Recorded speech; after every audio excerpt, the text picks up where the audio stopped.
we go. Good evening and welcome to the April 21st, 2025 Spalding County Board of Commissioners Extraordinary Meeting. The time is 6 p.m. I'd like you to please silence all your electronic devices and phones. At this time, I'd like to ask Commissioner Dutton to offer the invocation, followed by Commissioner Bolden to lead us in the Pledge to the Flag. Please join me in prayer, everyone. Our most kind and gracious Heavenly Father, we come before you tonight, humble as servants here on the wonderful earth that the All has created for us. Father, we're so grateful for thy Son, Jesus Christ, and what he suffered for to take our sins from us, that he was humble enough to descend here to the earth, to be raised up on the cross, to die for us, but most importantly, to resurrect 3 days later, so that all men may one day return and live with thee. Father, we're just grateful for the wonderful planet that thou hast created for us, this awesome state, this great community that we have the opportunity to live in. Father, please be with us. Have thy spirit dwell inside our hearts, that we can draw closer to thee, that we can know thy will in our lives, that we can be better reflections of the light of Christ. Father, we ask these blessings humbly in the name of our Lord and Savior, even the chosen one, Jesus Christ. Amen. Amen. If you would, please join me in pledge allegiance to our flag. Pledge allegiance to the flag of the United States of America and to the republic for which it stands, one nation, under God, indivisible, with liberty and justice for all. Thank you, Commissioners. First on our agenda, we have a presentation of the financial statement ending March 2025 by the Deputy County Manager, Ms. Erica Dye.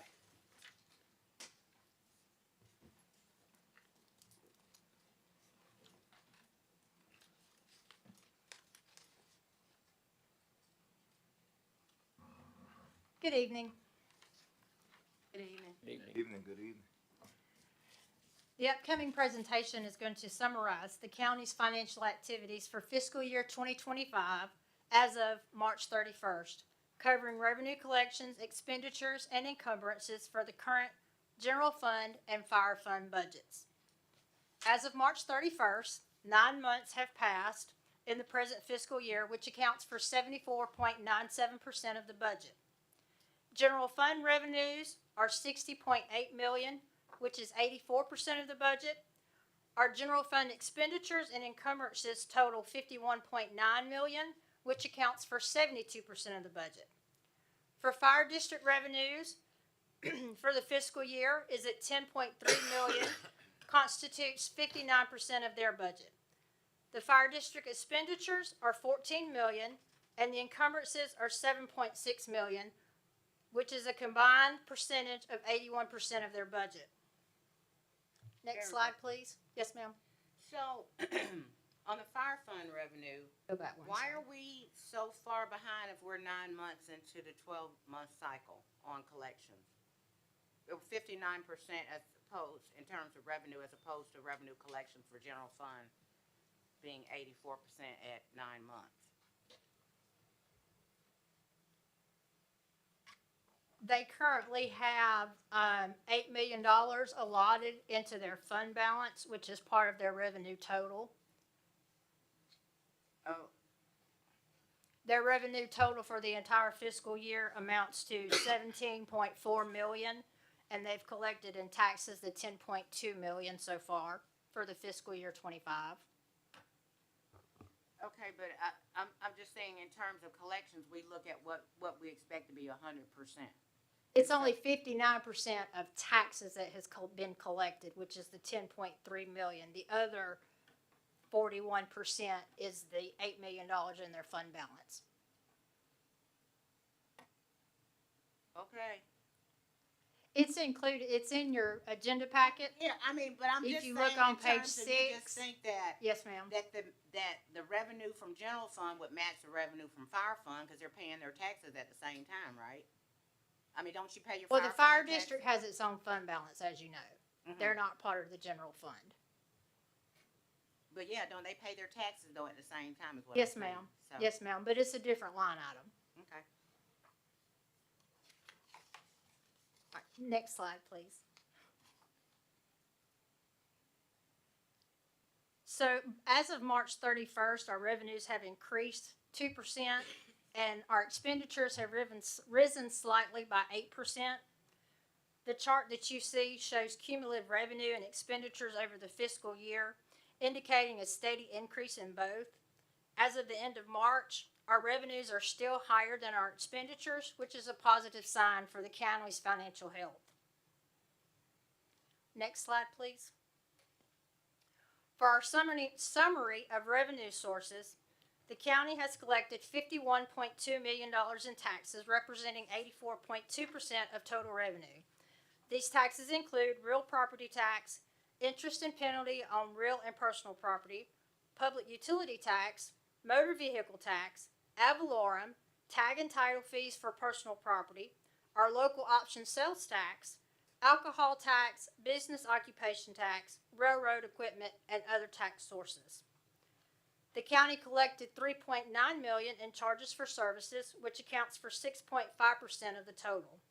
This amount includes various fees from probate and magistrate court, adult and probation and supervision fees, inmate housing costs, medical and clothing reimbursements for both the Correctional Institute and the Sheriff's Office, as well as revenue from animal control, recreation fees, scrap iron sales, state collection fees, and recording fees.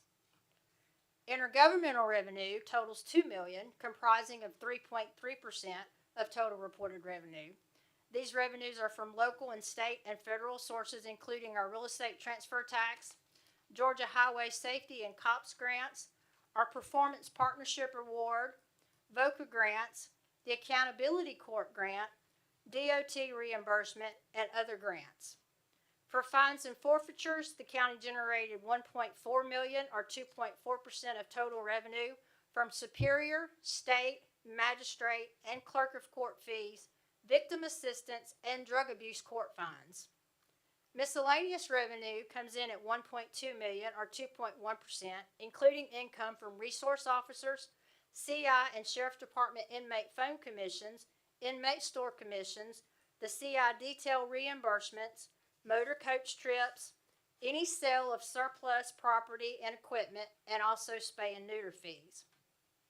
License and permits, which includes our business license, alcohol, building, sewer inspection, zoning, subdivision, marriage, and pistol license, accounts for $763,000, or 1.3%.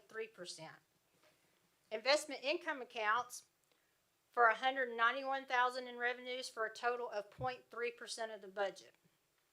For contributions and donations, we have received $15,933. Next slide, please.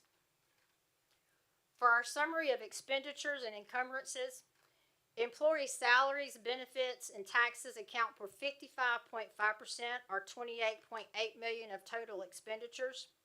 The expenditures for purchases and contractual services, which includes our radio and computer equipment and software, our office equipment maintenance, travel expenses, legal fees, dues and subscriptions, education and training costs, election expenses, and other office services and auto and truck maintenance account for 26%, or $13.5 million of total expenditures.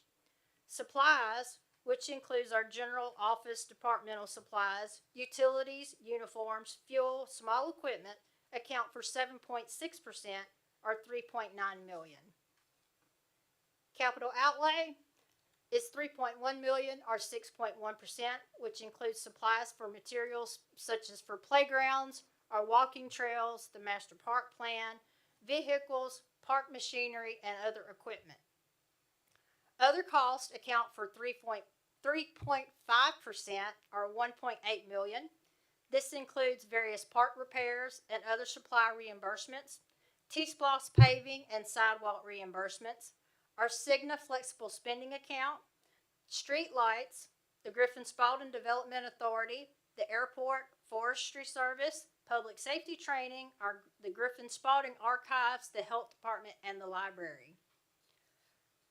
And lastly, debt service, which includes our enterprise vehicles principal and interest, and other capital lease principal and interest, accounts for 1.3% or $660,000 of our total expenditures. Last slide, please. And our bank balances as of March the 31st, the total is $69.8 million across all checking and investment accounts in Spalding County. This reflects the cumulative financial assets held by the entire county.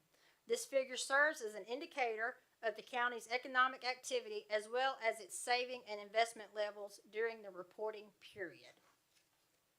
This concludes my presentation, and I'll be happy in answering any of your questions. Any questions? Do I have a motion to Motion accept? to accept the financial report. All right, I have a motion. Do I have a second? Second. I have a motion and a second. Any discussion? All those in favor, please signify by raising your hand. 5-0, motion carries. Thank you.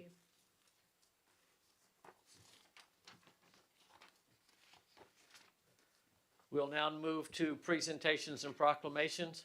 First, we have a presentation on the annual report by the Spalding County Juvenile Court. Judge Ott, please. Thank you, Mr. Chairman. Board members, thank you for having me. I'm here this evening with Judge Ashman, who's joining me, and Ms. Sybil Jones from the Juvenile Court. So again, thank you for having both of us. Welcome. I think you have probably had a chance to take a look at the annual report Ms. Jones produces, and I don't want to take very much of your time, but just a few highlights. I'm very, very proud of the work in the Juvenile Court and thought if I could just highlight a few things for you. On page 3 of your packet, you would see that we have in 2024, we had 500 new complaints filed. Complaints are what initiates a case in the juvenile court, and we had 500 new matters. Of course, our matters, if, for example, a newborn entered the care of the Department of Family and Children's Services, that case may be with us 18 years, perhaps 22 years. So when we look at this would be new matters coming to us, 500.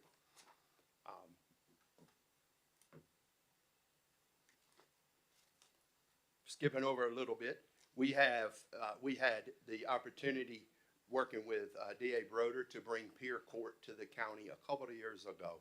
And that was a lot of work, took a lot of good people, Griffin College and Career Academy. And so I wanted to report to you that we had 23, in 2024, we had 23 young people participate in peer court. None have returned with new charges. I think it was significant. That's success. Significant. Yeah. Thank you. Good job. And not everybody was for this idea, so I want to make sure everybody understands. When we started talking about peer court, we had a few that were absolutely against doing this idea, and it happened and is now a big, huge success for us in our county. It is working well. Thank you, Mr. Chairman. You would see also on, I think it's on page 4 of the report. We also were able to start a program called Ignite with Mr. David Johnson. He has been a phenomenal asset to the juvenile court, and that program is one of what we would refer to as a diversion program. So we were able to divert some children before they ever even come to court, some from court. But I wanted just to point out to you that we had a total of 45 young people that were referred for diversion. Only 2 have returned with new charges. And those are programs that we have here locally supervised by Ms. Jones' office. 2 out of 45 reoffended. A phenomenal number in Yes. my mind. So I want to point that very good number out. And we thank David Johns for being able to do that. That's a big issue for us, and he's taken time to do that. We thank him for that too. The feedback is really good from parents, from the participants as well. So we certainly hope to continue that. And Mr. Johnson's worked very hard. And I want just to take another opportunity to point out in 2024, we had the opportunity to partner with the city of Griffin in sort of exploring what were some ideas. And from that, I just want to say that the Griffin Police Department has stepped forward and is offering community service opportunities for our young people. And here's the thing, the young people are going. 29 kids have gone to the Griffin Police Department just since October to perform community service. This also puts them in a very positive atmosphere with the law enforcement, and vice versa. Law enforcement sees these young people working very, very hard. We just certainly want to bring that to your attention. And I have with me, we received in 2024 what was from the juvenile, for the juvenile court from the Standing Committee on Judicial Workload Assessment was a clearance rate. Our clearance rate of excellent for the years 2021, 22, and 23. So these are our pandemic years. We were given a reward for our clearance rate, meaning the number of kids we were able to see in service within our court. I was very proud. It's important to note, as far as delinquency, that's Ms. Jones and two other people supervising a little over 80 young people. Receiving the clearance rate, of course, that's the whole office. That's not the judges. That's everybody working very, very, very hard. I can tell you with 4 counties, we are absolutely dependent on this office, and it works well. When we the judges have tried to bring different programs, such as Program Ignite.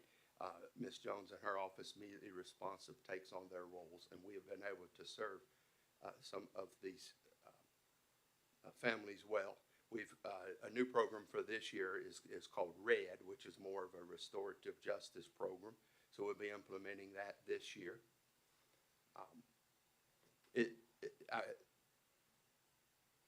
I'm happy to answer any questions they have, and then I have I hate to say it, I have an ask, couple of things while I'm here, not money. So take a deep breath. I saw. Any questions? Perhaps that was just sort of the brief overview, the number of kids. I think In all the of us had the reports- opportunity to go through the report in some detail. So, and the report was absolutely excellent. So we appreciate that. Any questions for Judge Ott? Yes. Judge, thank you for coming back in here. I love the fact that you brought these statistics to us, and it's good to hear that. I wanted to ask a few more questions about the Ignite program, and I'm not sure if that is Dave Johnson's full mentoring program, if that's a split off from that. But in having a conversation with him, I realized that a lot of the work that he does, he pays for. Yes, ma'am. And I mean, I know this is not on you, but the school system pays money to these different organizations like the Collaborative and whoever else for this kind of stuff. But I think he said he had almost 1,200 kids to come through his program through the high school and through working with you. So that is something that I would think that it is worth us investing our time and our resources to help him to be able to continue to do that. Because I'm pretty sure that is the most impact that they have had in our school system with mentoring. And if the recidivism rate for them returning back to court for you is that small, then clearly something is working. Absolutely. So hopefully we will be able to have some conversation about how we can help him to grow that and help him to grow that within your organization so that the successes that you're trying to get will actually materialize. He does, this is a program separate from his other mentoring program. And we are pursuing, and we constantly, it's sort of unique in juvenile court what falls on the judges to go do, but we are always pursuing grant opportunities and we're now working with a gentleman to look at more, it's very hard to fit in the existing grants, but we're working with a gentleman to try to put our programs in an umbrella that might Allow them to be able to benefit fit from to that. help about pay Larry? for some of that. Okay. All right, Right. that was all Our I grants had. managers Okay. working with him. I wish we had 10. Which we very much appreciate. We have not had, we have sort of been on our own, and having a grant writer has that is tremendous. We're going to be able, I believe, to find some funds. We were able to find a few $1,000s for Mr. Johnson at the beginning, Well, but, that's something, so yes. that he's not paying out of his pocket. for Absolutely, these and that's a activities. huge return on investment in the long run for Yeah, us. it really All right, is. how about your ask? all right. So, I did when we were at our budget meeting and I was invited, I did ask if I could just have the opportunity for a couple of things. One of which is, of course, on the delinquency side, what is it that we perhaps could do? What can we all do besides spending any money? Delinquency acts, much like most crime, come from a couple of different for a couple of different reasons. One is, of course, opportunity. And so I just encourage everybody while I'm here, do not leave valuables in your car. Certainly don't leave them in sight. That is our number one offense. You'll see that in your report, breaking into cars. The other thing is this, if you'll continue your work, and I appreciate the comments, generally delinquency arises out of a need. And if we can back up and look at meeting those needs, we can reduce some of those delinquent events. So very, very, very broadly, those are a couple of things. Reduce the opportunity, and if we could perhaps remove the need. And then I will ask you on the dependency side, which is abuse and neglect, generally involving defects. For everybody listen, everybody here, we have the opportunity to volunteer as a court-appointed special advocate. You are provided all the training you could possibly need. You are supported by a statewide organization. And what you do is you advocate for one child, not like a case manager with 40, 50 or more. One child. Also, I just ask everybody to consider the opportunity to foster and perhaps adopt children. There's a huge need for foster families to take on children while we rehabilitate their own family. Of course, to pour love into them. All of us need that opportunity to be loved and to be appreciated. And then, of course, to consider adopting children. We take children into the care of the state as at 1 minute old, and we may well have them till 18, 20, or 21 years old. An attachment to a family is the world of difference to a child, and I just ask everybody to consider, if you would, please. CASA, foster, adopt. Got it. I'm happy to, again, to answer any questions. Judge Ashman, did you have? Well, just to back up on, and thank you for having us. To follow up on some of the questions, one thing I would like to let you know is we are exploring grant opportunities with the county grant manager, and we actually are meeting with Mr. Johnson this week with one opportunity. He has been out of his pocket for our program, and so one of the things that we see with the results of that program as well as the police department's help is mentors. And so if you have the opportunity to mentor a child as well, you'd be surprised at the help that provides. And I know Kathy Rhodes is here in the county, and she has a program for that as well. Thank you. All right, Anything any other else? questions, comments? All right, thank you, Judge Ott. Thank you, Thanks, Judge Ott. Judge Ott. Nice to meet you guys. Thank you. Good to see you guys. And feel free to come down. All right, Mr. Watts, it was good to have you. Guys, come on down and see us. Thank you all for your time. Thank you. Thank you. Next, we have a presentation of the 22nd Annual Payne Proctor Lifetime Volunteer Service Award. Good evening, Kelly. Good evening, Commissioners. It's hard to believe it's been a year already since we've done this. This is one of my favorite things to do on your behalf, is to work through the process of selecting this year's recipient. The Bain Proctor Lifetime Service Award is awarded annually by the Spalding County Board of Commissioners in recognition of the kind of outstanding volunteerism that involves developing, sustaining, and enhancing facilities or programs for Spalding County citizens. Bain Proctor himself epitomized volunteer service in his 23 years as a member of the Spalding County community.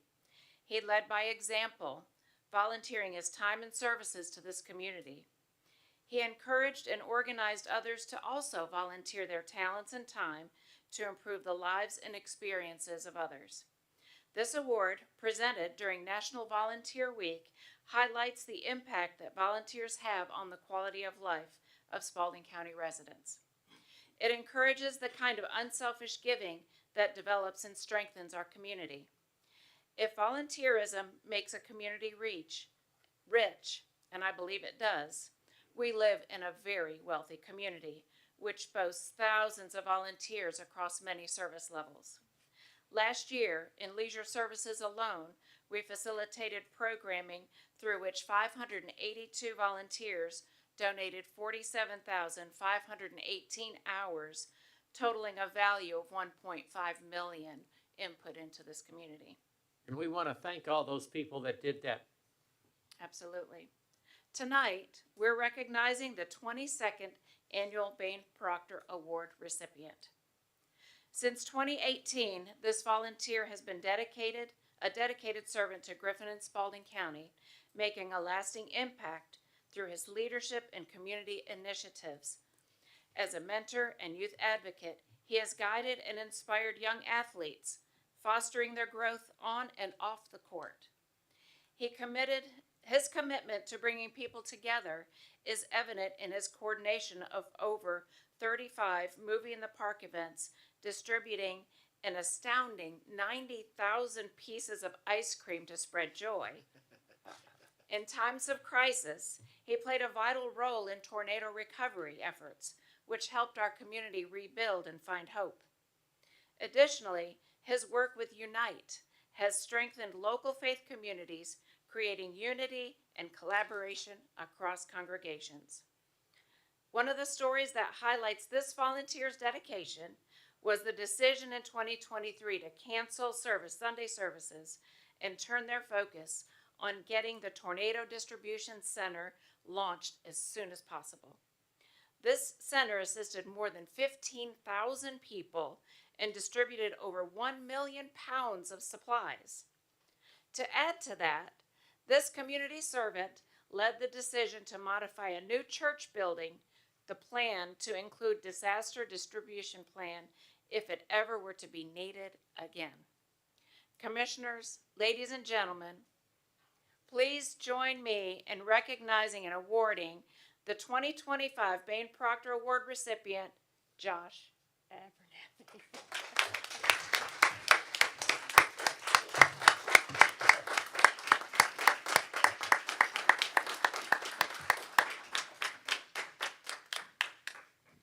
Taking a picture, come on. Yes,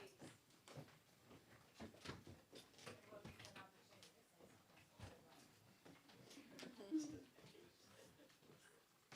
You got it.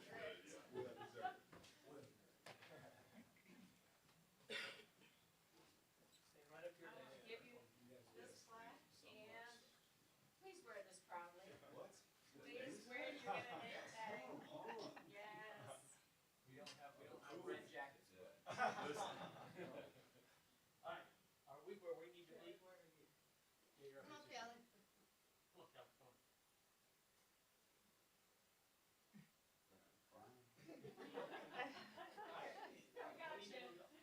Move the whole thing over? Oh, yes, a little bit. Okay. We're on the center of the green flag. Okay, and now y'all shift. Okay. Shift forward. Okay. All right, three. 1, 2, 3. One more. 1, 2, 3. Peter, do you need to come up and get a better picture? We only get to do this, you know. Everybody smile. Great, thank you. Congratulations.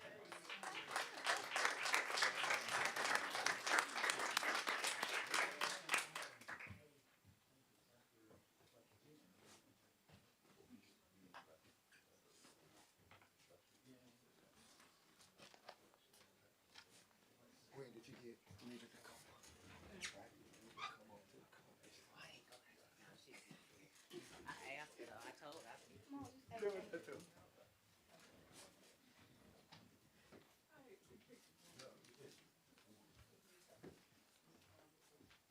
The picture with the volunteer of the year and the volunteer extraordinaire. That's what I've been the recipient of several pieces of that ice cream. Me and my kids. My kids are just the excuse so that I can get an ice cream too. It's really. Josh, if you want to walk to the mic and say a few words. So I was told I was coming here for something completely different, and so completely tricked. I hope it was a happy surprise. Happy surprise. No, anytime I get to be here is a blessing. I think, yeah, we just believe. I'm going to get choked up. We just believe with all our hearts. This whole thing started 6 years ago, believing that Jesus and the power of God can transform a community. Amen. And we believe that he put us in the beauty and the brokenness of this community. And we all know that they both hold that. And as an opportunity to partner with so many people, like I'm looking around at some people we've gotten to partner with, to collectively make this place better and brighter. And so we have a phrase and a saying at our church that we are not done. We're going to continue to be for the city, for this county, for this community. And so thank you so much. It's an honor. I'm sitting here looking at my name, and you think about the 2,000 volunteers at the distribution center, our team, our staff, and every city builder, which are volunteers at our church. There's a lot of people, as you know, that allow and help this community grow. And so I'm just one of them, and excited and honored to be noticed in this way. So thank you guys so much. Thank you for what you do. Love you guys so much. Yeah. Thank you. Thank you, Josh. Thank you.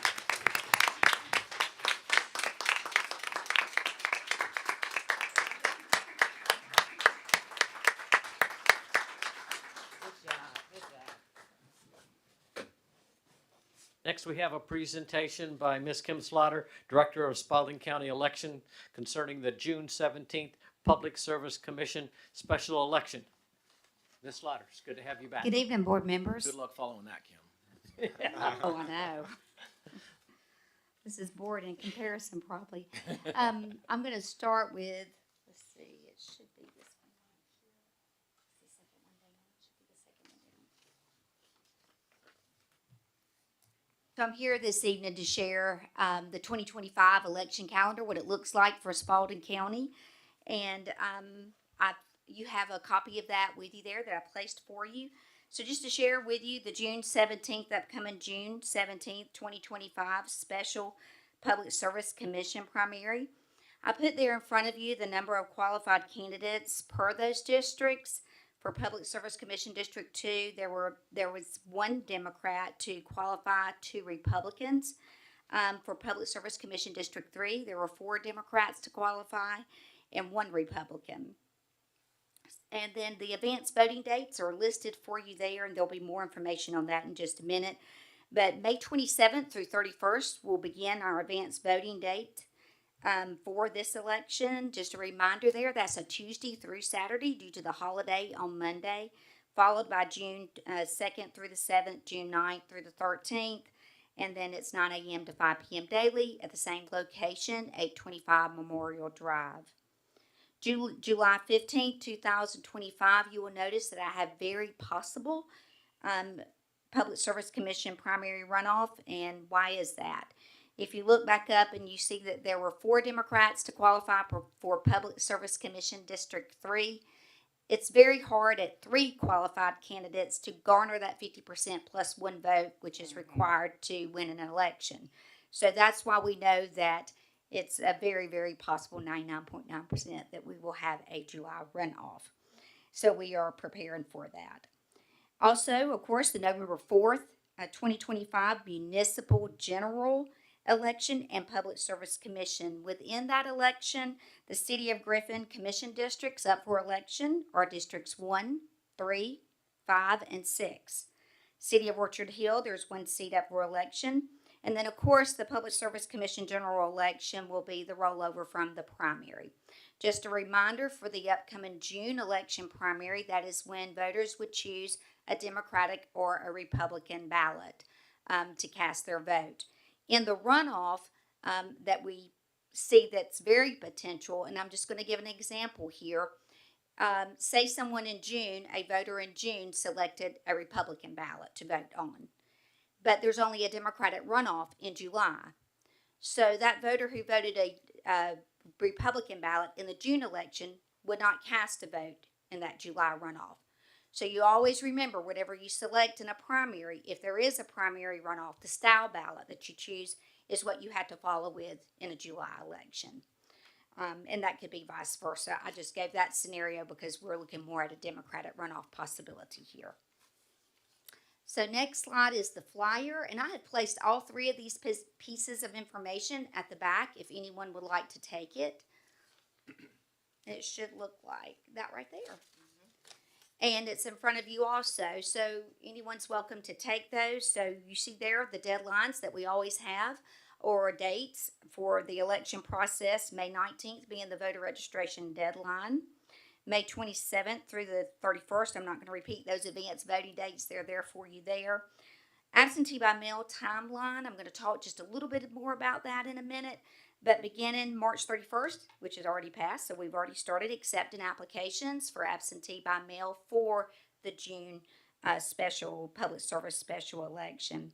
May 26th is the first day, the office that we're allowed by law to mail out absentee ballots. And June 6th, of course, is the last day to submit an absentee application to the office.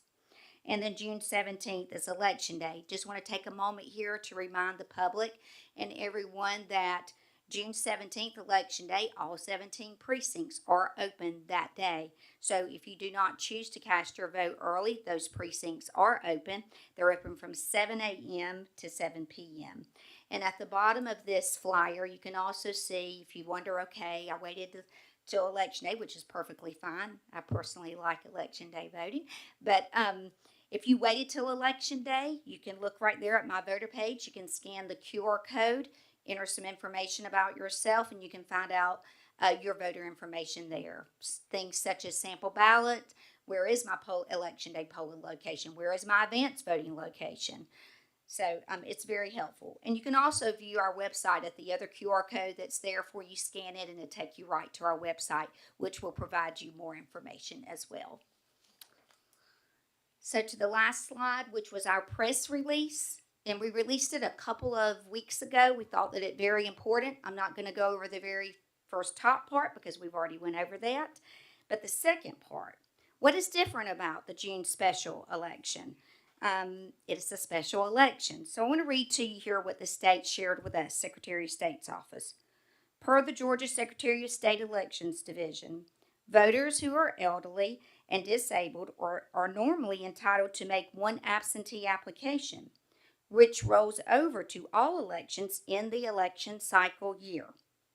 However, for any special primary runoff, special election, or special election runoff, voters in this category are required to file separate and distinct applications for an absentee ballot. Any elderly and disabled voter, as described in OCGA 21-2-381 A1G and State Election Board Rule 183-1-14.011 and 2, will have to request an absentee ballot for the special primary on June 17th, possible special primary runoff on July 15th, special election on November 4th, and possible special election on December 2nd. So I want to tell you that we are educating voters as we see them, as they come in, or they email us, or they phone us. We are letting them know this information as well.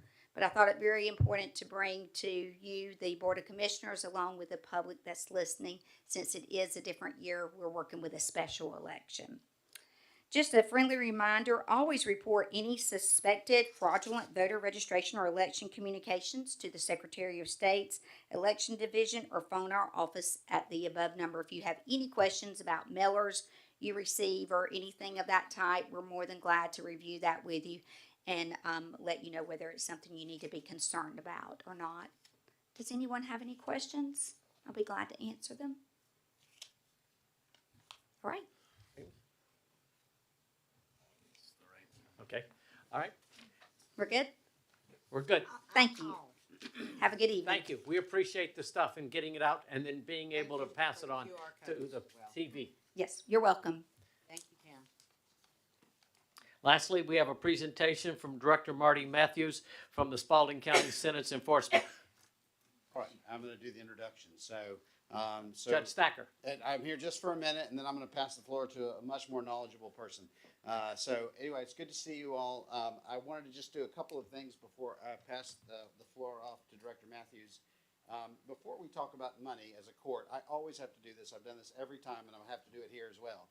We don't actually care about the money, but we respect the fact that you do. Courts have a bad history for good reasons of taking advantage of people and their money. We are a $0 court. Every dollar that passes through our court has an exit ramp of another way to resolve it. So I just wanted to say that again. I'm required to say it.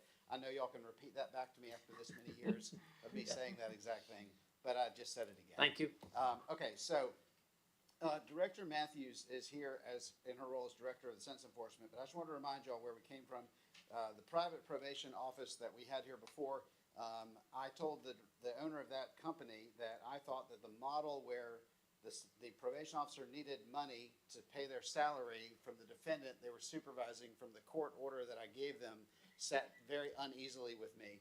And in fact, I knew it because obviously when he just got that award for the tornadoes, it reminded me of a very short story, which is that when the tornadoes hit, Director Matthews, who at the time worked for an unnamed private probation office, was ordered to come in the next day, open up the office, and order the probationers to come in so they could pay their supervision fees. I ordered it to be closed, and I was told under no circumstances did I have the authority to close a private office. At that point, my goal to create the Census Enforcement Department became my absolute top priority, and thank you for that. I'm so grateful because when it happened last time, we closed and we took care of our team and we took care of our probationers. Lastly, I told you when we opened this that it would be budget neutral. I was wrong. It's close. We are not terribly uncomfortable with our numbers, but it doesn't change the fact that I needed to stand here tonight and say, I assured you all it would be budget neutral. It has not lined up that way, and I am sorry. So I hope I gave enough hedges at the beginning to talk about money with you a little bit, but I just want to make certain you all heard me say I'm sorry about that. I was wrong. And then lastly, we've hired a rock star. I'll tell y'all sometime later about how when Director Matthews saved a kid that had been kidnapped at her office. It's an amazing story. That's a long story that I will not tell because I can tell y'all are in a hurry.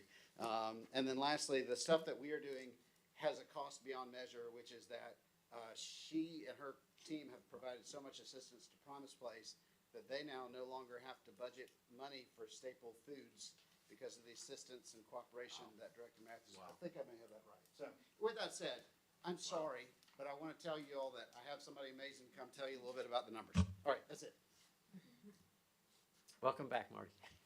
So when I met with y'all earlier this year in the budget meeting, Chairman Davis asked for me to come back. And I think a little bit of the information kind of got distorted in what I was trying to present to y'all. And I think for the commissioners that were there, y'all kind of got super fixated on the case count of the cases that the POs were working. And so the information that I provided y'all was simply a recommendation of what the state wanted. And I wanted y'all to have that information because I wanted you to be able to see how many cases my staff is currently working over that state recommendation. And so I think y'all took that as that we were in a bad spot, we needed extra people because those case counts, for the most part, were almost about 50% higher than they were supposed to be.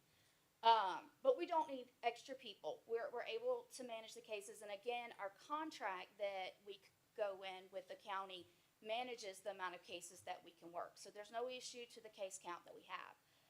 The issue that I feel like I wasn't able to actually introduce to y'all was due to the recent audit that I had.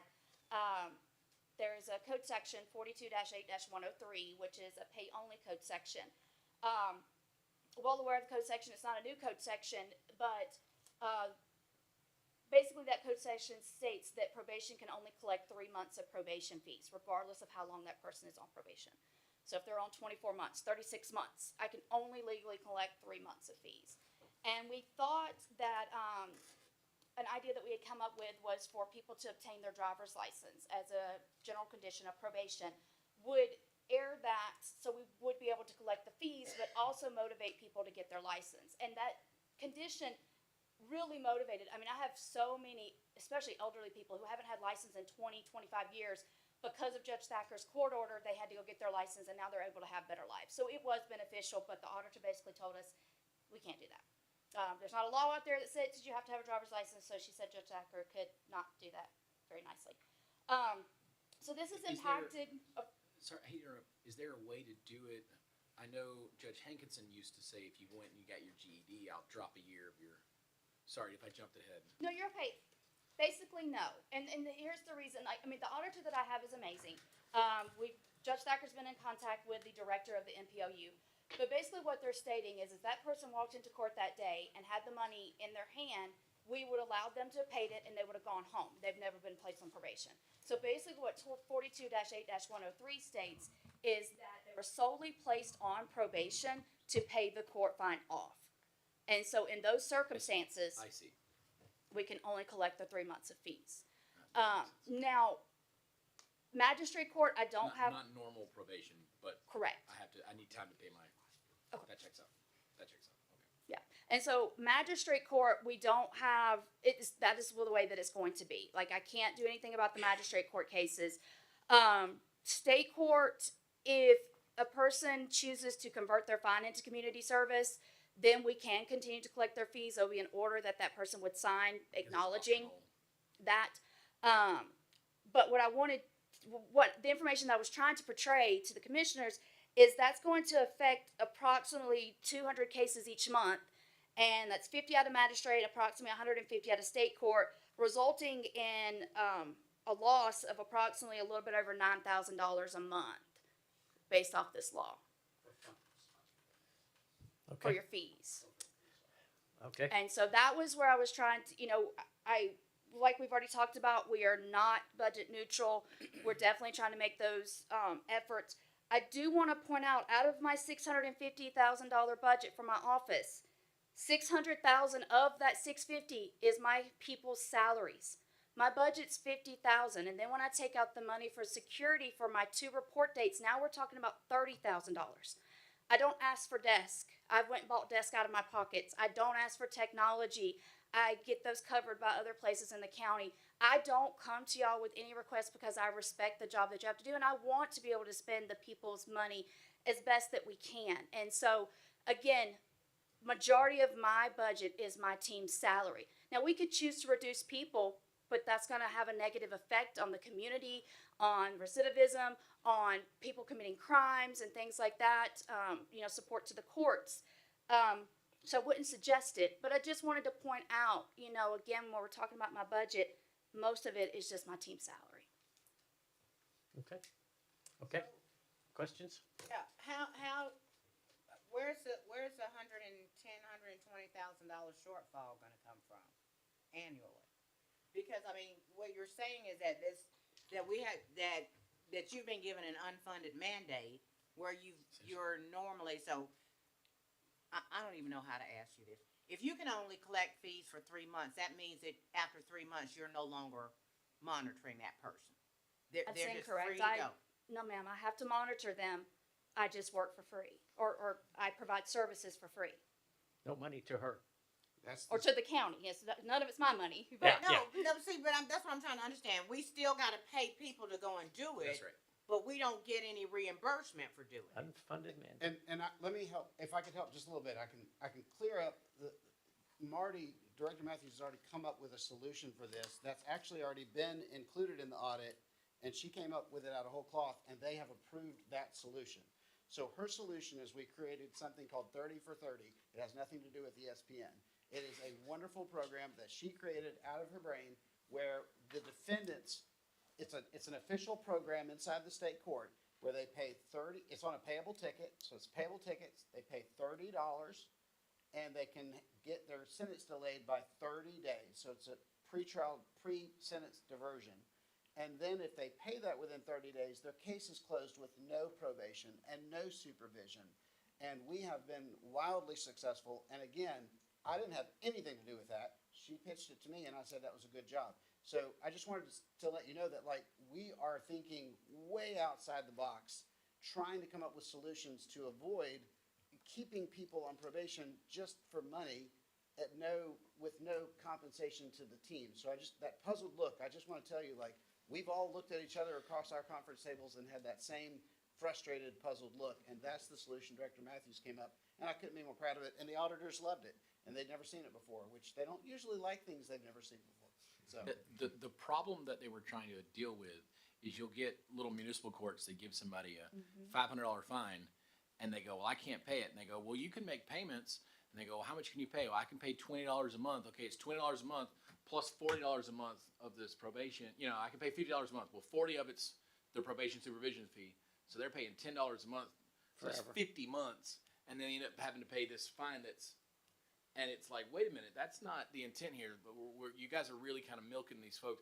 And so in those situations where if you had all the money up front, you just walk away and go, here's the money and I don't need supervision. This is what that 3-month cap is. But when you get into the position where like, well, wait a minute, you can only pay $10 a month. Well, we still have to supervise you, even though you can only pay $10 a month. Again, it You really can't is. go to the doctor for free after the third time. I'm not fussing at y'all, cause I know y'all didn't make the rule. But I'm saying the reality is we will have to fund that. Yep. And we need to figure out where that money is coming from, because I don't believe that was in your budget. That wasn't something that we had the details on when you guys No, talked to us because the before. way, the rules that we had at that time were that the way we were doing it, where I wanted, independently, I wanted them to get driver's licenses. They also needed them to be able to be supervised. These two things did not grow together. They were just two independent pieces we hooked together and said, hey, these two will work. I want licenses. She needs to supervise them. If we click those two together, we're good. And then they came in and said, no, you can't click those two pieces together. You have to unhook those. And that's when Marty came up with the 30 for 30 program that has been a wild success. But we're going to keep trying to do things like that to keep them from moving towards a probation that is frankly not in their best interest, not in our best interest. And we're going to try to find other solutions to let them try to close their case. So are you saying that you're gonna charge different fines? Because clearly if you charge someone, if their fine is $500, and they can't pay it in 3 payments, which I'm assuming is 3 months, what's to make them come back for follow-up? Why would they come back? And then what would you do to them if they didn't come back? So what we would do is if they were willing to, we could convert that to community service work. And they could do it through community service work. Again, $0 court. We are being very creative in coming up with solutions that doesn't involve us coming back to y'all and saying, we had to waste a bunch of time on folks that shouldn't have been on probation in the first place to keep an eye on them. We have all kinds of folks that come to our court, sit in the back of the court in some comfortable chairs and watch court for hours. They become part of our family, actually. And so those are the things we're trying to come up with to give them an exit that doesn't involve them paying us cash ahead of the schedule. I hope that helps. We're trying. Unfunded mandate was a wonderful way to describe this situation. Yeah. Because these were not the rules we had when we started, but we will adapt to them because we're adaptable. But your frustration and your confusion is entirely appropriate, Commissioner Flowers-Taylor. We agree with you. But that's one thing I was actually talking with Senator Harbin Saturday about Friday about how to deal with some of these tertiary issues by realigning some of our goals. For instance, people can't pay their fines because they can't get a job because they don't have a driver's license. Well, how about you get a driver's license in lieu of a fine? Well, you can't do that. Well, but we should be able to do that because it's really in everybody's best interest.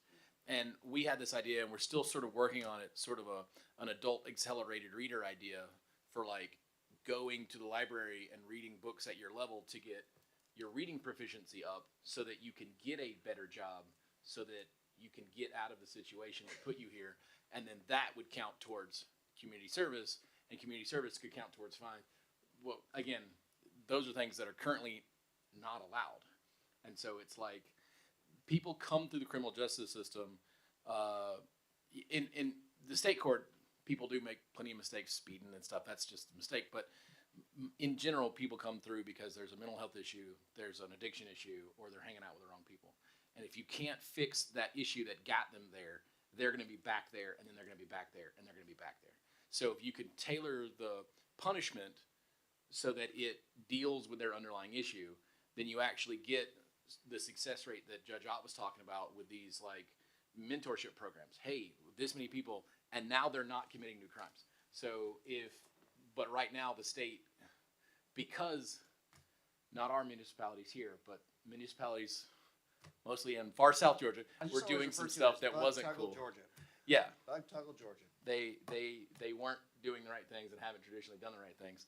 They've created these rules that are really restrictive, but we'd like to have options to go back and through. One was I know on the felony side, Judge Hankinson used to, and this is not something that's allowed anymore. He would say, "Oh, I'm giving you 10 years probation, but I'll lower it by a year if you go get your GED." And so this person who, couldn't get any kind of job because he didn't even have a GED, now has this, oh, this is going to be a big deal for me to go and get my GED. I'm going to go do that. And of course, Southern Crescent will let you take their classes and stuff to get your GED for free. So it's a real, it's a synergistic way to do it, but we need the state to And Director Matthews has Trust come us. up with some great stuff. She worked with the Sheriff's Office. They rolled out Second Opportunity, and Director Matthews rolled it out right after them, I think. Correct me if I get this wrong. And Second Opportunity has been a wonderful recidivism reduction program. The folks who are in the jail can participate in it, and our probationers can participate well and get those soft skills that so many of our probationers are missing. And it's a wonderful program. And I'm incredibly proud to be a footnote in that amazing story with the Sense Enforcement and the Sheriff's Office rolling that stuff out. And those are the things you can do that don't have a direct financial impact, but recidivism reduction has a massive unseen financial benefit to every county. And so this is the place we find ourselves. it costs us money when people commit crimes. Yes. So if we can prevent people from committing crimes because they're productive members of society instead, then it saves us money, even though it costs us money to get them into some sort of program or a free GED this program, this kind of stuff. That's why accountability courts are so amazing. Yes, absolutely. So y'all finished dancing around the fact that it's still It gonna is still cost us enough more money. money. Oh yeah, that's why I started. That's why I'm here, is to say I'm sorry. I'm sorry. And They changed the laws on you. It's we not will your do fault. I everything.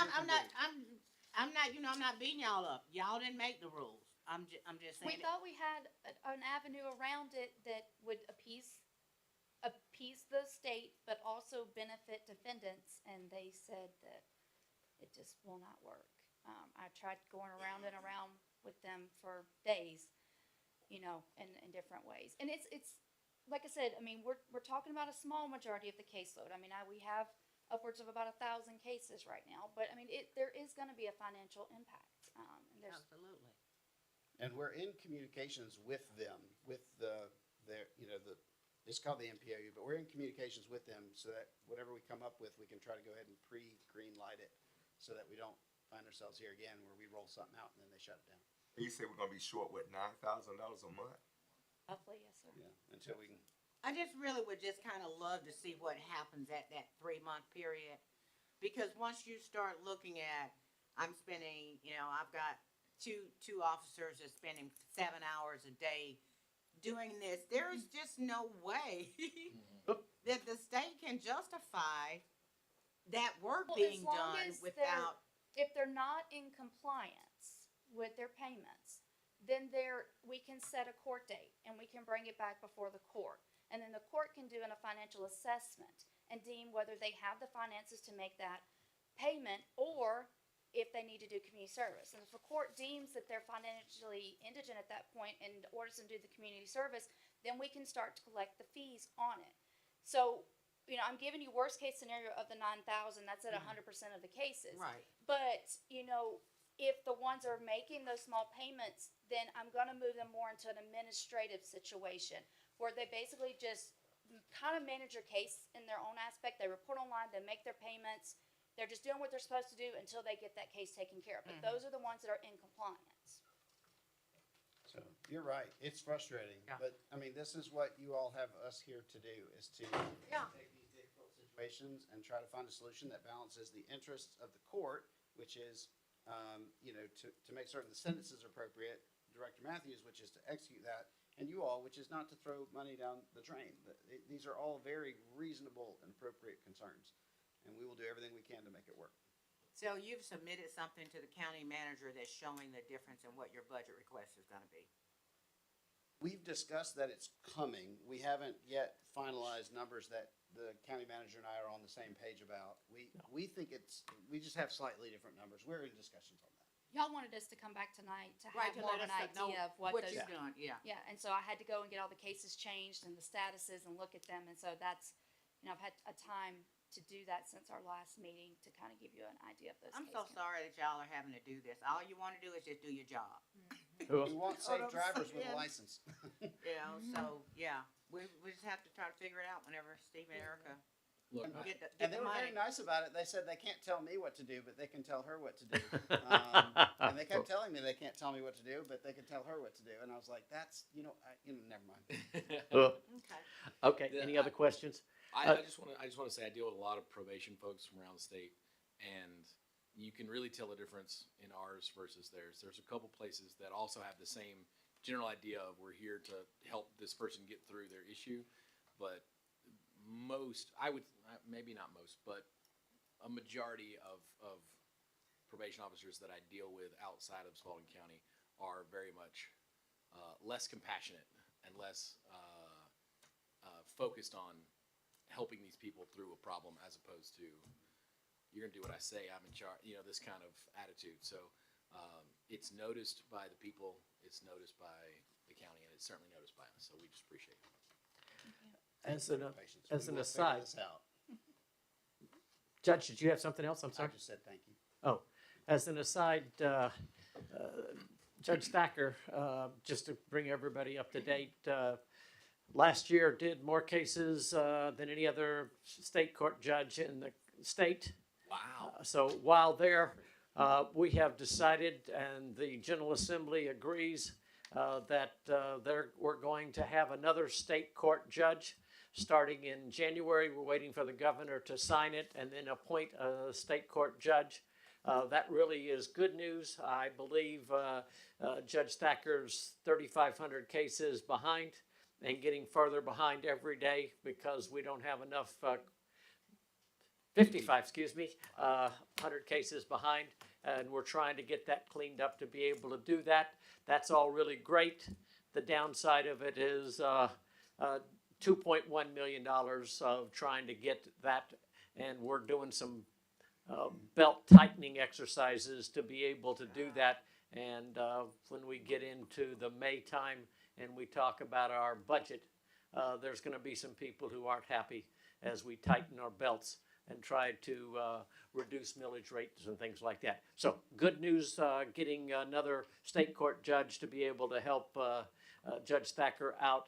I want to tell you that he was the impetus and the entire working staff to be able to make that happen and pull it together so that we could get a law passed to be able to do that. So thank you for taking care of what he did. Takes care of our citizens all the way around, so the 5,500 cases will hopefully start being reduced. All right, thank you all. Thank you all. Thank you, Marty. We for appreciate you everything. coming back and explaining. Even when you give us a hard time, thank you, thank you. All right. Next on our agenda are citizen comments. The speakers must sign up prior to the meeting and provide their names, addresses, and the topic they wish to discuss. Please direct your comments to the board and not to individual members or the audience. Personal disagreements with individual members or county employees are not a matter of public concern, and personal attacks will not be tolerated. Each speaker will be allocated 3 minutes to speak on their chosen topics as they relate to matters pertaining to the jurisdiction of the Board of Commissioners. No questions will be asked by any of the members during citizen comments. Outbursts from the audience will not be tolerated. Common courtesy and civility are expected at all times during the meeting. No speakers will be permitted to speak more than 3 minutes or more than once unless the board votes to suspend the rule. And so if there's speakers, it'll set the time on the clock for 3 minutes to be able to do that. Do we have people wishing to speak tonight? Yes, sir. We have one signed up, Mr. Michael Middlebrooks. Michael, welcome back. Good evening. Michael Middlebrooks, 1108 Maple Drive. Just wanted to touch base on the SPLOST. I was here for the discussion with y'all earlier with the cities. And Ms. Taylor brought up a good point with the city of Orchard Hill, and whether you support a SPLOST, whether you don't, that's not what this discussion is about. I know that the SPLOST itself will be detailed in what the money's gonna be spent on. I know it's by percentage of what the county gets, what the city gets. What I guess I didn't, hear from Orchard Hill, I get the 6238 on the Spalding County versus, City of Griffin. But I guess if I'm speaking on behalf of, if I'm in Orchard Hill seat, and I'm not, I don't live there, but I'm looking at the perspective of the expenditures. There needs to, in my opinion, it needs to be split between Spalding County, City of Griffin. Orchard Hill needs to have a percentage. I know the City of Griffin has agreed to whatever the number was that Orchard Hill put out there. I think that personally, if it's gonna be detailed out, and you're gonna expect support from all the areas of the county, Orchard Hill being part of the county, Sunnyside collapsed from within. But Orchard Hill is a community. I think they should have a percentage of monies to spend on what their goals are. I know that they've got an estimate. They've got a guesstimate, in my opinion. As we know what it costs today, by the time all this comes about, that cost might be 5% more, could be 8%, 10%. Well, if all they've got is a rounded agreement number, and they don't have the money to do what the SPLOST was supposed to do for them, well, they look bad to their citizens, number one, and number two, they're gonna have projects they can't complete, and then they're gonna say, well, we need another 300,000 or whatever the case may be. Where's that gonna come from? So if you have a projected number of what the SPLOST is gonna collect if it gets passed, then Orchard Hill needs to be considered a percentage of it, not as a coattail. Just my opinion. Okay. Thank you. Thank you, Michael. Mr. Chairman, if I could, right fast. I know that at that meeting we discussed divvying out proportionately to Orchard Hill based on population. Judging by the anticipated numbers and the 2020 census, that would have allotted 0.325%, so about a third of a percentage, or a little bit more than $300,000. So when collectively, and Orchard Hill was over the moon enthusiastic about getting double that, so double proportionally what would have been divided had we done it as a percentage. So, if Orchard Hill and their elected representatives have an issue with that, they can certainly come back, but they seemed pretty over the hill about it earlier, so. Okay. All right. Next on the agenda is the approval of the following minutes: April 7th workshop, April 7th regular meeting. Motion to approve, Mr. Chairman. Second. I have a motion and a second. Any discussion? All those in favor, please signify by raising your hand. 5-0. Meetings are approved. Next, we will address new business. First, we have an out-of-state motor coach request to Chattanooga, Tennessee from Leisure Services. Yes, good evening. It is a Spalding County policy that any out-of-state usage of the motor coach is pre-approved by you. The Senior Center is requesting a 3-day, 2-night trip to Chattanooga, Tennessee, and all fees are applicable and payable. Okay. Motion to approve. 74 Starview Lane. Where's that? Chattanooga? Where are they going in Chattanooga? They're just going to the city, or? I don't know exactly where they're going each day. No, They have their dates but they're and they're times, visiting but Chattanooga. It's not. They're visiting Chattanooga and its touristic areas. Okay. I Yes. second that motion. All right, I have a motion and a second. Any more discussion? All those in favor, please signify by raising your hand. 5-0, motion passes. Thank you, Kelly. Next, we will consider a recommendation from Parks and Leisure Services Advisory Commission to explore resources to fund the project to build 2 production courts to the pickleball complex. TJ Berger, Director.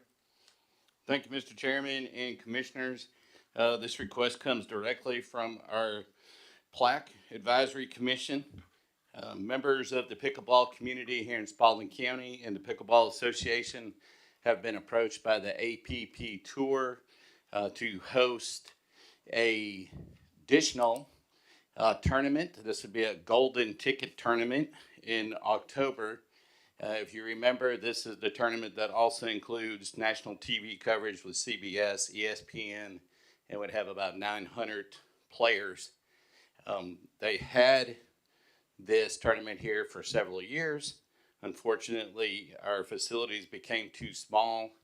I do believe they want to come back because of Spalding County hospitality and the quality of the facilities. And they are asking for assistance in building 2 tournament courts that would be used specifically for the larger tournaments and TV coverage. And this request to you is coming from the advisory board to explore resources to fund the project of building the 2 production courts to the pickleball complex. Do we know a cost estimate? Commissioner Flowers Taylor, you're a member of that board? Yes, I am. Yes, so first of all, the request came to us, I feel like it was in March or April, but I believe it was for an event that was happening in October of this year, which, okay, y'all already know that wasn't gonna happen. In terms of the return on investment, I can see where, this would be a good suggestion or a good thing to do. But I think what Leisure Services is just asking is, will we allow, or will the county manager allow his department heads, or will we allow them to spend the time it takes to see what something like this would really cost? It's not in our master plan, it's not in our, we're doing a new parks plan. New pickleball courts are not necessarily in our CIE. However, we do have a new economic calculator that basically tells you what the return on investment is, and apparently the old calculator was not quite as accurate as this one, and so I think it would be a good thing, but you know, the question is, how much will it cost in terms of staff doing that investigation? And then, of course, there would have to be engineering costs. But that's this request. Do we give staff permission to look into this and see what it costs? I know that Peter Phelps had, when he brought this to Leisure Services, he had come to us with a number, and they were talking about doing it at Wyoming Tyus Park, but my whole gut says that if it's Wyoming Tyus Park, it's going to cost more money than $70,000. And so, but someone has to look into that. So that's what the request is. Are we interested in having them to do the background work and possibly the engineering work to determine whether or not that would be something? I don't know that there is an offer on the table for 2026. So it may not be there. But yeah, I don't think that there's an answer for us to, the ask is not for us to say, okay, yeah, tonight we're going to build 2 pickleball courts. I think it's mostly, can they take the time out of their job to go look for, to do the investigation to figure out what it really is going to cost. Deputy County Manager, thoughts? Mr. Chairman, I have no issue with them exploring the resources to find the funding to do the projects. Okay. Do we need a motion and a vote, or do we just need a consensus to let them? I mean, this is Have something at it. that the county manager. This would be you giving, direction to the county manager, Yeah, that you just have a consensus that. Yeah, we'd love to know how much it costs, and Yeah. But I think there should be a cap, because, you know, if you've got to do $20,000 worth of engineering work. That's outside of the scope of the CIE, and we have a new master plan coming on. So I think it's important for them to come back to us and give us a number of what they think the investigation is going to So be. you're saying table it until they come back? Well, No, I'm just saying, I think that the takeaway today should be, yes, we want you to investigate it, but we also want you to come back and tell us how much it's going to cost for that to happen and what that looks like. Yes, if you recall, the geo work has already been completed. There would be some minor engineering based on EPD permits, those types of things, and getting the layout so that we could get those permits correctly. So I think there would be cost, maybe $5,000 to $10,000. I think would be reasonable with the engineering, and then of course, staff would be able to supervise that and provide you with exact or better estimates. Now, is this $5,000 to $10,000 from our budget that you want additional to Because that? I'm looking at him like, do you have that in your parks grounds budget? Oh, Yeah, I see how you're holding your head now. I'm just answering questions, All right. and it may not be that much. We probably need to look. I would like to be able to explore that so that we could discuss that directly with the county manager and deputy county manager, and see what our options are. I'm not for allowing more money from us to them. No. But I'm I'm okay with them saying, go ahead and let the staff come up and tell us what the number is. And in part of that, I would also like for you to investigate, what are the other options? Is this a GSBTA? Is this court something that can be sanctioned by a private partner, a Hoshizaki or a Caterpillar or a Wellstar, to name the court, that before it gets to us asking the taxpayers to fund? I would like to see what options for collaboration there are as well. Yes, ma'am. Some of the members, pickleball community who brought this to the advisory board have indicated that there are some partners that would like to step forward, and we would explore those with the pickleball community and the pickleball association and plaque. Yes, So absolutely. do we have a motion or just consensus? Because I would like to know, how soon do you think you can get back to us? All we need is consensus. Yeah. All right. we'll figure it out. It's fine. Have you got a date in mind? 30 to 45 days. Okay. We believe. Let's try to make sure we don't have to blow anything up this time. Yeah. 45 days. Be Yes, back sir. in within 45 days. No money from us. Go do your staff work and everything else and come back and tell us what it looks like. We'll have a report for you. Yes, sir. Okay. Thank you. Thank you. We will now consider approval to revise contract for construction of airport with City of Griffin, Griffin Spalding Airport Authority, and the Airport Authority. Mr. Chairman, you may recall a couple months ago, this was on the agenda and I'd asked you to table it because we'd actually had a conversation with the attorneys for GDOT, and much to my surprise, they agreed to make some of the suggested changes. Really? Yes. Shocked. Thank you. Way to go. And as such, those changes have been made. We are no longer agreeing that we own property that we do not own. So I was very pleased with that change. And the Airport Authority did approve this contract at its last meeting, and it is on the agenda for the City of Griffin to approve tomorrow night. So we would ask that you approve this revised agreement for signature tonight. You will not be signing anything tonight. It will go through the regular GDOT process of DocuSign. DocuSign Yes. to be able to do it. So what's the money associated with this, Stephanie? So this is $9,246,139. This is zero from the sponsors, and it is for phase 2 of the utility relocation Okay. for Georgia Power and Georgia Transmission. So, are we a third of that? What percentage, or you say we're not doing There anything is, on that? yes, this is not. Ours there- will Zero come on the next sponsors. round. Zero to the sponsor. Zero Okay. from the sponsor. So, we're not in this round. Right. Okay. Motion to approve the revised contract for construction of airport with the City of Griffin, Griffin Spalding Airport and the airport, Griffin Spalding County Airport Authority and the Airport Authority? No, we got just, so it should many? be just the Griffin Just the Spalding Griffin Airport Spalding Airport Authority. Authority. Okay, that's what my motion would be. All right, so I have a second? Second. I have a motion and a second. Any discussion? So I just want to remind everybody that airports are transportation related. Huh? And has the lieutenant governor's oomph to be able to push this, and we appreciate that. All right, any other discussion? All those in favor, please signify by raising your hand. 5-0, motion carries. And Mr. Chairman, just one other thing, Croy Engineering does have some great, Google Maps that show that these lines are actually, work's actually being done for the movement of these transmission lines. So there are some good new aerial photographs. Good. They did a whole like LiDAR thing, so they can find like 1 foot shifts in the hills. Super cool. Super cool. Okay.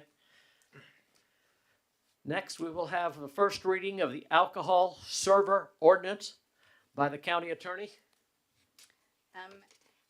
I was directed to change what had been based on the city of Decatur's server permit to mirror more of Peachtree City's. It actually is not Peachtree City's, it's actually Fayetteville's. And so this ordinance that you have before you is the Fayetteville ordinance.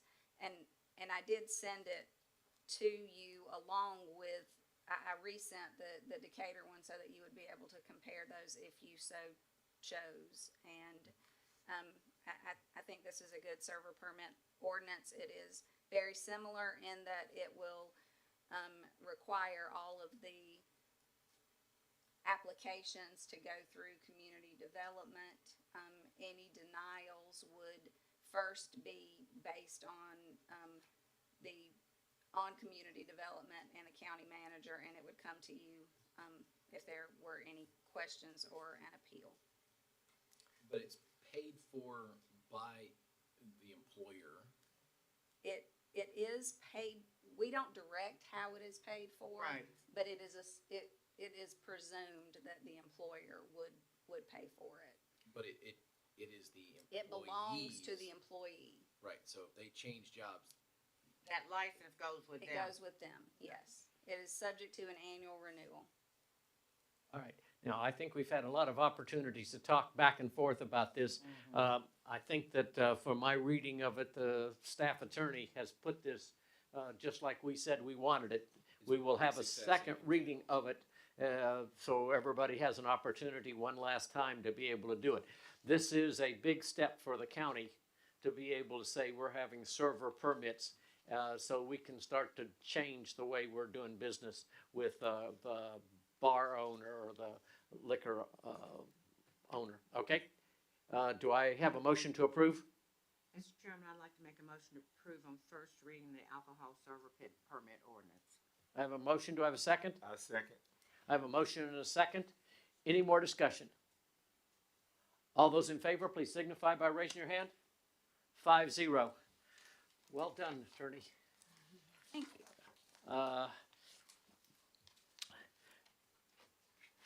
Next, we will have the second reading of the resolution to amend the zoning ordinance for Spalding County and adopt the official zoning map. David, do you want to come up and say something?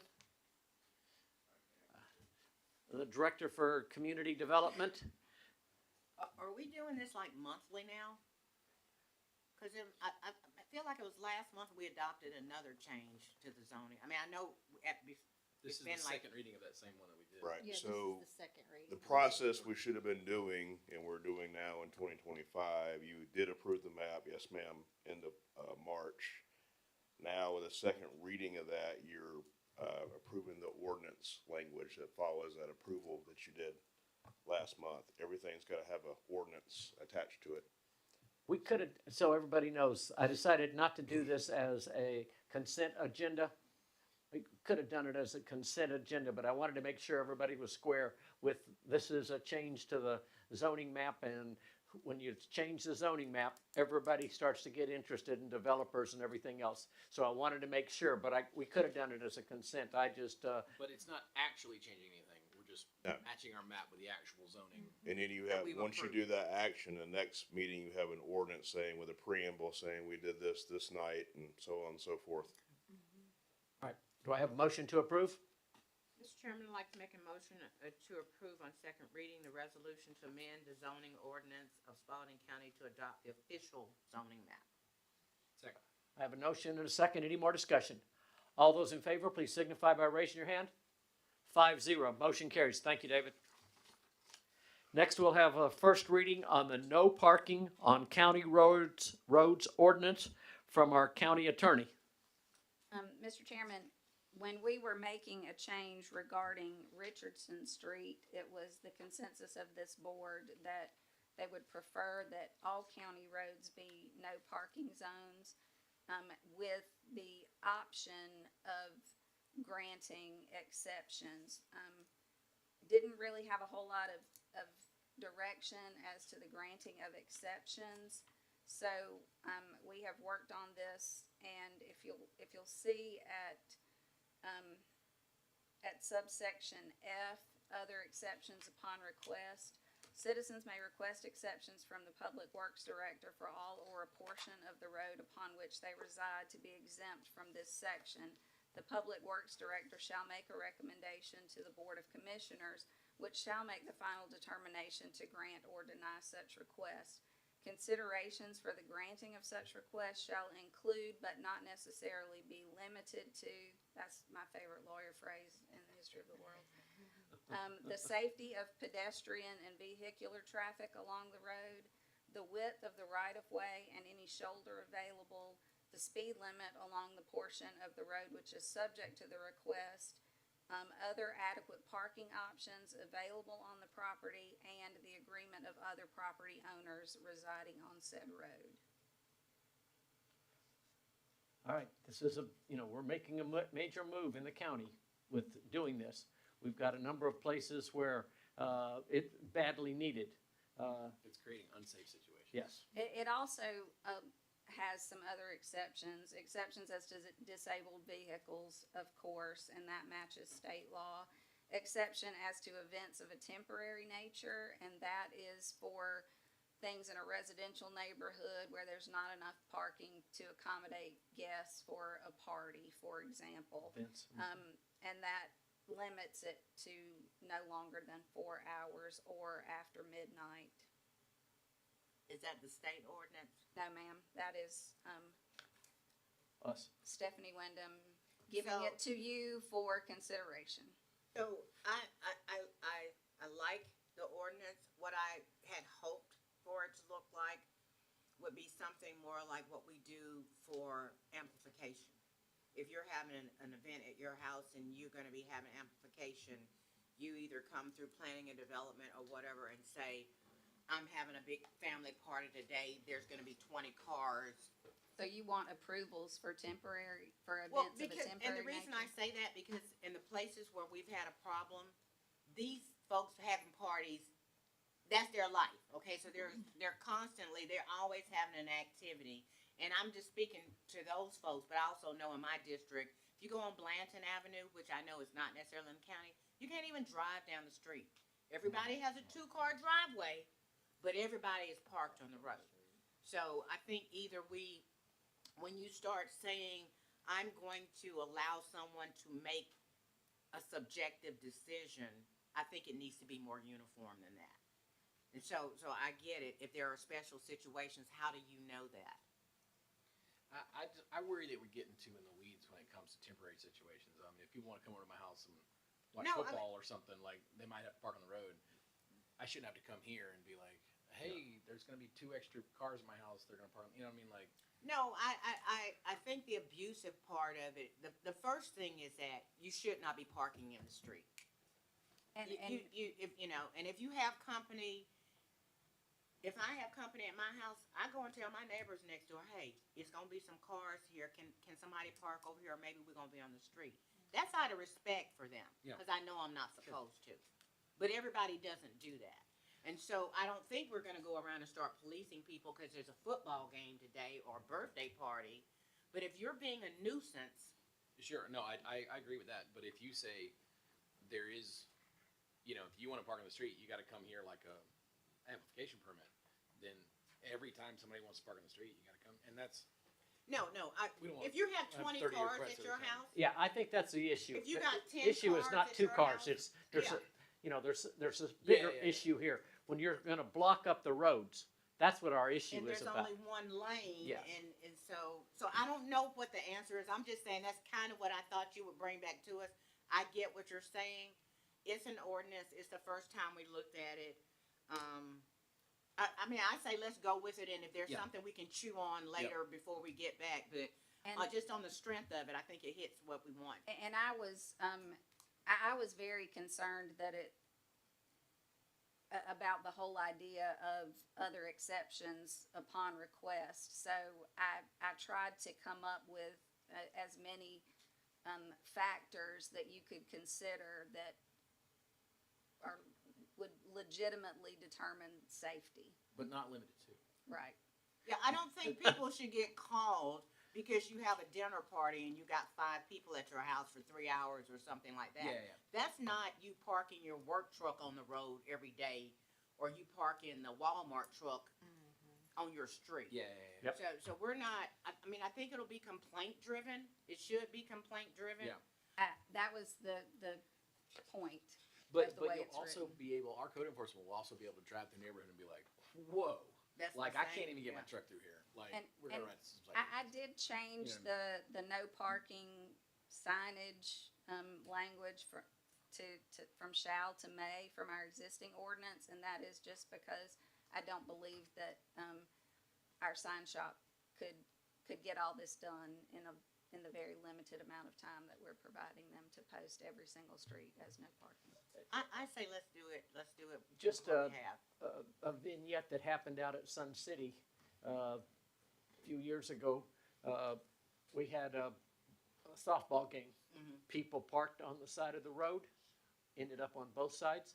We had a EMS truck trying to come, ambulance, could not get through, couldn't get the people to be able to come back to do it.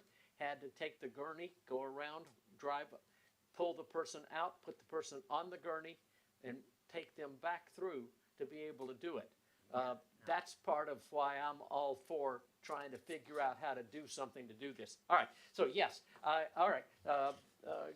Ms. Gwen, did you So make I a will motion? make a motion to approve on first reading the no parking on county roads ordinance. And everybody do the thinking about what Ms. Gwen said about, is there some way for us to say, like the amplification, if you're gonna have 20 people here for more than 3 hours, you gotta come to us or something like that to Just be a able to do courtesy that. to the rest of But the we'll all talk about that before the second reading.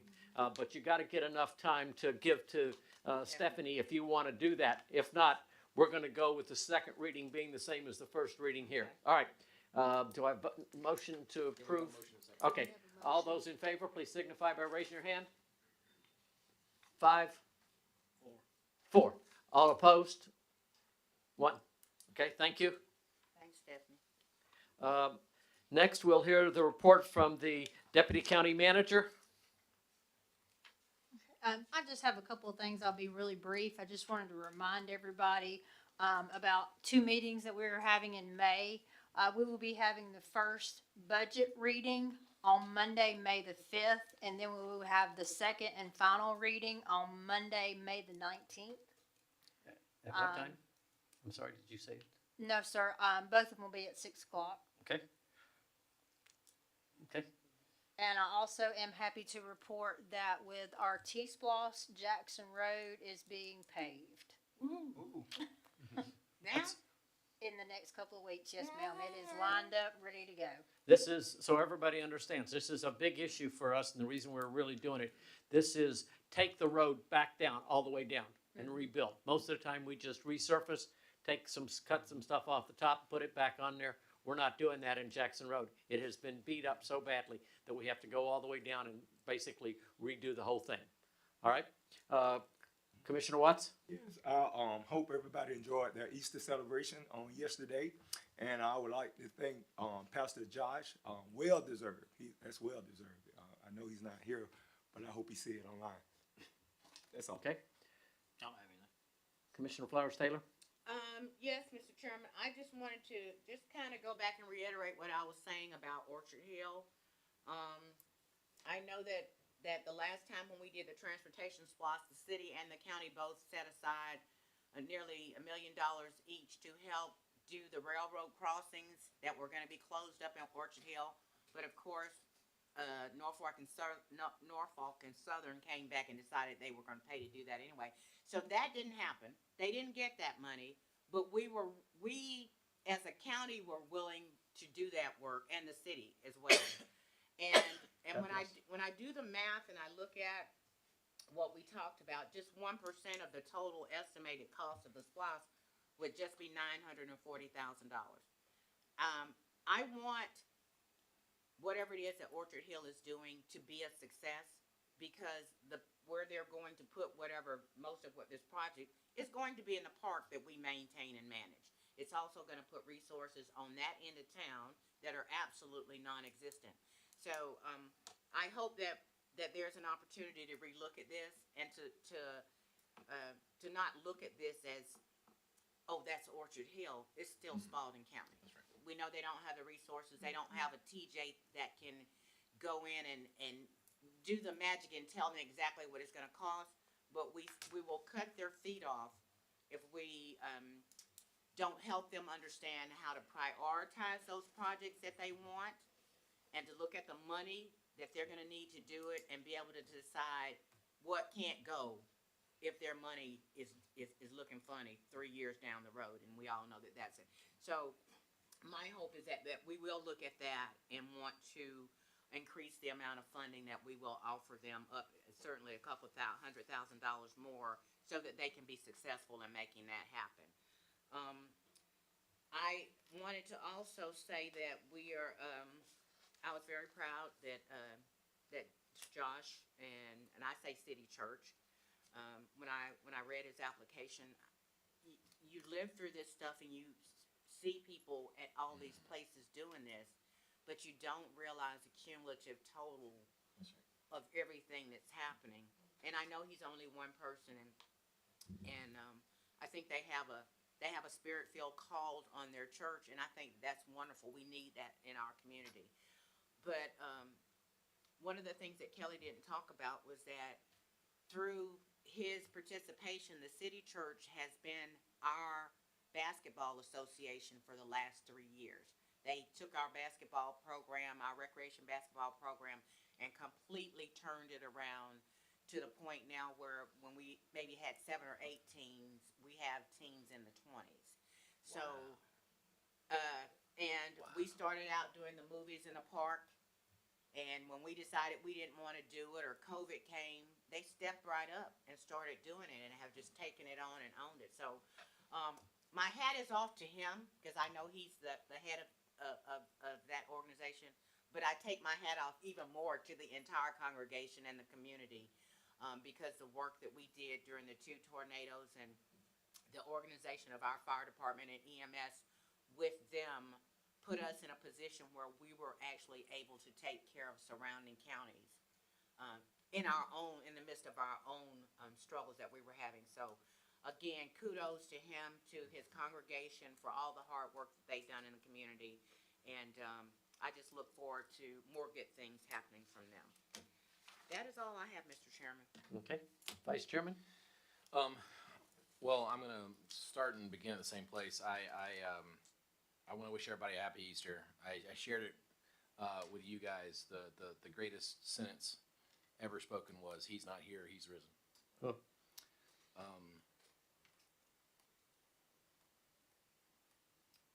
My daughter asked me if is Christmas more important or Easter, and I said, well, we celebrate the birth of Christ because he later died for us. If he, the one is nothing without the other. So we get more gifts at Christmas, but I think Easter is probably the most important. That said, we had a wonderful pre-meeting tonight, or meeting before this meeting. It wasn't just a pre-meeting. I'm really proud of all the governments that were able to meet and get there. And the fact is, less than 1% of what is being planned to be spent here is on wants. And that's what we were jumping up and down about. With Spalding County, City of Griffin, even Orchard Hill has needs. We have to meet our needs before we can meet our wants. And for less than 1% of this to be wants, and even that you could kind of argue. We talked Judge Ott about some of the stuff for kids to do means prevention, which means saving money, which means changing lives. So is that a want or is that really a need? But even if you wanted to be mean about it and say all that's wants, it's still less than 1%. So I'm really excited for what's coming. Speaking of Judge Ott, I have family members that are adopted that you can tell the difference in those kids' lives. And they talk about the starfish story. You can't make a difference. Well, I can make a difference to that one. And if you want to be Christ-like, that's how you do it. That's how you literally change lives. But not just that kid's life, every kid of that kid and every grandkid of that kid, and then all the people that they affect. So can't stress fostering and adopting enough. Want to brag once again on Judge Thacker and Director Matthews. They're just fantastic. We just have some of the best folks. Our sheriff here in the back of the room. We just have it's just a perfect storm of elected county folks. They're so awesome. And I think people in Spalding County look at sometimes where we disagree, but look at our surrounding counties and some of the shenanigans that some elected officials get up to, especially north of us. You know what I'm saying? We're unbelievably lucky to have such awesome people representing us and protecting us and keeping us safe in our community. So I just can't say enough good about him. And that brings me finally to Josh and the award tonight. I learned tonight that they did the basketball stuff. I didn't know that. Everything I learned about this guy is just like, really? And that too? Oh, wait, you've turned half of your building into a disaster preparation place. Like, wait, what? I didn't know that. If I was doing that stuff, I'd be like, look what I'm, and this guy, silent workhorse. We need him and David Johnson. We need 10,000 more people just like those two. Nobody embodies Christ like somebody who's going to quietly, humbly go out and serve their fellow man. That's all I got. Okay. Let me start with thanking Dr. Brooks on Spalding U. I think that is going well. Every time I've talked to anybody who is attending, the stuff is just fantastic, and they come back and they can hardly stop talking about it. Let me tell you what I learned. So that's really going well, and I truly appreciate it. We're having a training conference this week, so most of us will be gone to do that. You heard Commissioner Dutton talk about the SPLOS. We'll be voting on that in November. That's the meeting we had before this one, to be able to set that up. Our intent is to the SPLOS, T-SPLOS penny will fall off, and the SPLOS will come back to replace it. So it will be a zero-sum game for increasing the taxes at that time. I want to say thanks to Josh also for what he does behind the scenes, the Ministerial Alliance and things like that he's involved with. They're just absolutely great. We heard the Vice Chair talk about the elected officials and how great we are, like having been blessed with having a sheriff and things like that. We're also blessed with some of our county employees. We have the Georgia Fire Chief of the Year here in Spalding. We have the EMA Director of the Year here in Spalding. It's just fantastic when you start to put together how many great people we have in what is really and truly a fairly small county to be able to do it. All right, anything else from the attorney? No, sir. Dr. Brooks? Okay. Acting Okay. I just have one more thing to add concerning Jackson Road. The road will be closed, so everybody needs to look out for social media so that they'll know and just be patient with us as the road is being paved. Yes. Unfortunately, that's the price of progress sometimes. Okay? You want it paid, we gotta Yep. pay it. All right, do I have a motion to adjourn? No, sir, executive session. Oh, excuse me. Well, what are we going to? At this time, we're moving into executive session for consultation with the county attorney and other legal counsel to discuss pending and potential litigation, settlement claims, administrative proceedings, and other judicial actions brought or to be brought by or against the county or any officer in which the county and any officer or employee may be directly involved as provided by OCGA 50-14-2-1. Do I have a motion to go? So moved for that reason. Thank you. I have a motion. Do I have a second? Second. I have a motion and a second. All those in favor, please signify and raise your hand. 5-0, we're in the executive session. We will come back here after executive.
All right, a motion and a second. All those in favor, please raise your hand. 5-0. Motion to adjourn. I have a motion and a second. All those in favor, please raise your hand. Raise your hand and lift your butt up out the chair.